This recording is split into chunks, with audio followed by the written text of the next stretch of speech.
Hello, everyone, and welcome. I'm excited to have you here today. Today's presentation is titled The Weight of Unresolved Trauma, Why Love Feels So Hard. We'll explore how unresolved trauma can make love feel more complicated and challenging than it's often portrayed. Over the next few slides, we'll discuss why love isn't always effortless, what trauma does to our relationships, and how understanding this can help us find healthier connections. Let's get started.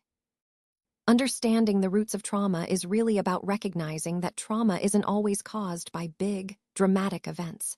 Sometimes, it comes from more subtle, ongoing experiences.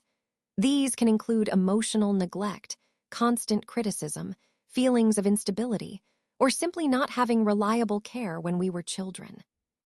What's important to realize is that these quieter, chronic experiences can shape our worldview in profound ways.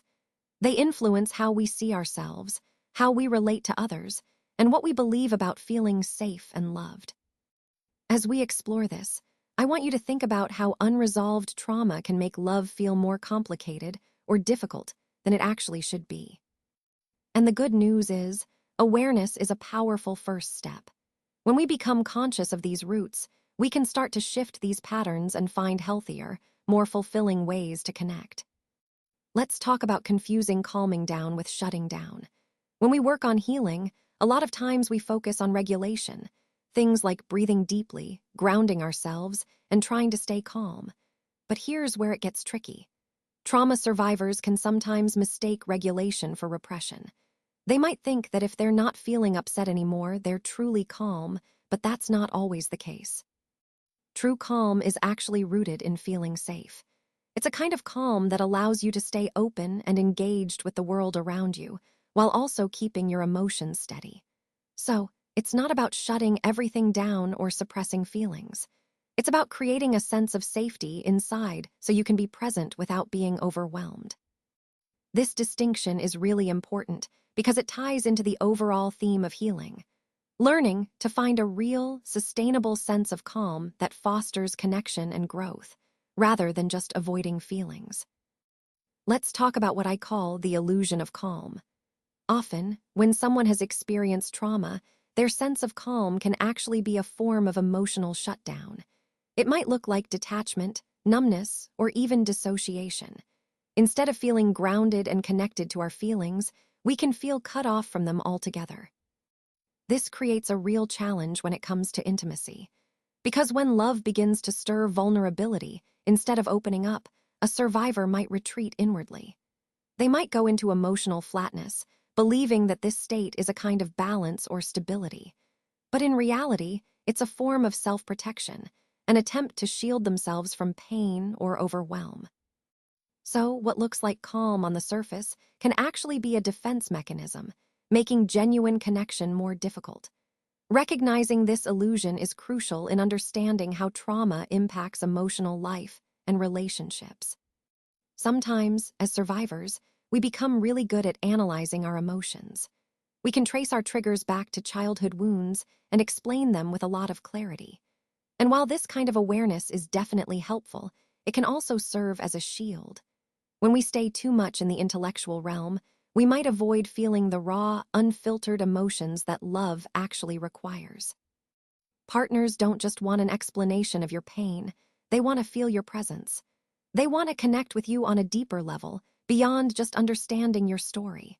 True intimacy comes from honesty in the moment, from sharing authentic feelings rather than polished stories or explanations. So, it's important to recognize when we're over-intellectualizing and to allow ourselves to feel more openly. That's where real connection and healing can happen. Let's talk about what I call the paradox of receiving love. You see, trauma often teaches us to become really good at giving love. We anticipate what others need, we support them, we show up, all of these things. It's almost like we become experts at caring for others. But here's the twist. When love is directed toward us, when someone offers us care, softness, or generosity, many of us freeze. We feel uncomfortable or even scared. That's because receiving love requires vulnerability. It's exposing parts of ourselves that we might have learned to hide or that trauma has made us wary of. It's about showing our unpolished, needy, or messy sides, and that can feel dangerous. So even if deep down we long for love and connection, we might resist it, creating this painful cycle. We yearn for closeness, but then pull away out of fear. This cycle is really important to understand because it ties into the overall theme of healing, learning to accept love without fear, which is a crucial step in our journey. Let's talk about a common challenge: overvaluing control and undervaluing vulnerability. Control gives us a sense of safety. For trauma survivors, it's often about creating predictability, setting boundaries, and sticking to routines to feel protected. These strategies are crucial for healing because they help us regain stability. But here's the thing: love requires something more than just control. It demands risk. It means sometimes saying, "I love you" first, even if it feels vulnerable. It means admitting you need closeness and allowing someone close enough to potentially hurt you. Without vulnerability, love can become transactional or overly managed. Survivors might build a fortress around their hearts, protecting themselves from pain, but also blocking genuine intimacy. We have to remember that true connection involves opening the gates and risking the hurt that comes with love. And that's where real intimacy begins. Let's talk about the burden of unfinished grief. One of the most profound barriers to experiencing love fully is unprocessed grief. This grief might stem from different sources, such as a parent who was unable to protect or nurture us, or perhaps from our younger selves who kept hoping in vain for something that never came. It can also come from people who betrayed or abandoned us, leaving wounds that haven't fully healed. When grief remains unresolved, a part of our heart stays tethered to the past, preventing us from truly moving forward. Survivors often find themselves sabotaging healthy relationships, not out of malice, but because unconsciously they feel a loyalty to those old wounds. Joy itself can sometimes feel threatening because it suggests progress, implying that we're leaving behind the version of ourselves that still waits for love that never arrived. Understanding this helps us see how unresolved grief keeps us stuck, making it harder to open up to new love and happiness. Now, let's talk about the path forward, which is all about compassion, not perfection. There's a common misconception that you have to be fully healed before you can truly experience love. But the truth is, healing and loving can happen simultaneously. What really matters is awareness, being able to notice when your sense of calm is actually just your shutdown kicking in. It's about allowing yourself to truly feel, instead of just explaining or rationalizing what you're experiencing. It's also important to practice receiving as much as you give, finding that balance. We often focus on giving love, but receiving it is just as vital for connection and healing. And then there's balancing the safety of control with the courage it takes to be vulnerable. That's where real growth happens. Honoring and completing your grief is another key step, because only then can new love feel truly possible. Remember, love will always activate old wounds, but instead of shame or judgment, approaching those moments with compassion can make all the difference.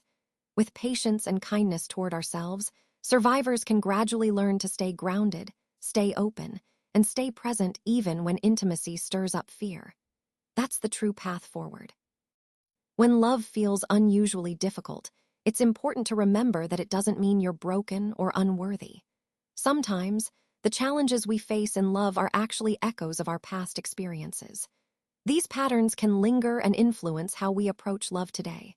Recognizing these patterns isn't a sign of weakness. In fact, it's the first step toward understanding and rewriting them.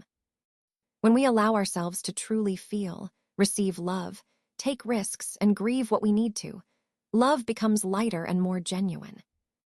And remember, unresolved trauma doesn't make love impossible. Instead, it becomes part of our healing journey. It's all about moving forward with compassion for ourselves and understanding that love is a process, one that can help us heal as we grow. So ultimately, love isn't about perfection. It's about patience, awareness, and willingness to heal along the way.